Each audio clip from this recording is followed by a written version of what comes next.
All right, guys, so you want to get a 308 battle rifle. Now, 308 battle rifles are a very hot topic of conversation because there are quite a few out there, and almost everyone is very dogmatic about the one that they love. But I will say that a few things about the 308 battle rifles out there is that they're not cheap, and that I do think that the SCAR is probably the best of them. Now, a few reasons why that is that the SCAR does take advantage of a lot of polymer parts, such as the stock and the lower receiver group, of course, other things. But that does help shave off quite a bit of weight off of these. Of course, you can get different stocks that have more metal components, arguably more durable, but I do actually like the UGG boot, not just for its aesthetic, but also for the fact that this does take off a pretty big amount of weight, just being as polymer as it is. But also too, you have a lot of aluminum in this thing, and so overall they really have tried to make the SCAR as reasonably lightweight as they can. Now, that being said, there is really no such thing as a light battle rifle.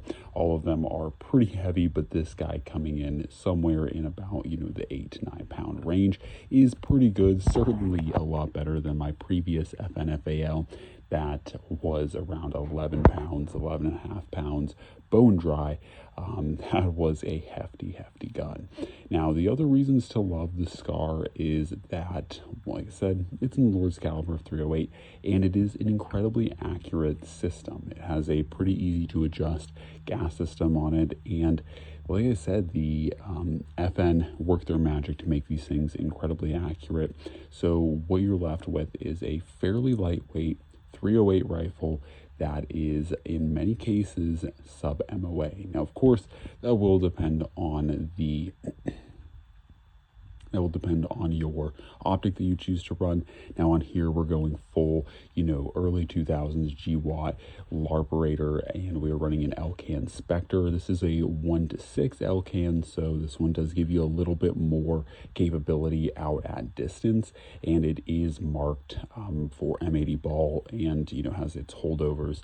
And so I have effectively hit steel out to 300 meters with this rifle in this configuration, as you see here. So it certainly is the Elcan Spectre, not the most optimal maybe for 300 yards, but certainly can repeatedly sling 308 out to 300 yards and 300 meters onto a man-sized target. So to be fair, this is a capable platform, and like I said, if you really get to it, these things are actually pretty reliable, and on top of that, pretty darn durable platforms.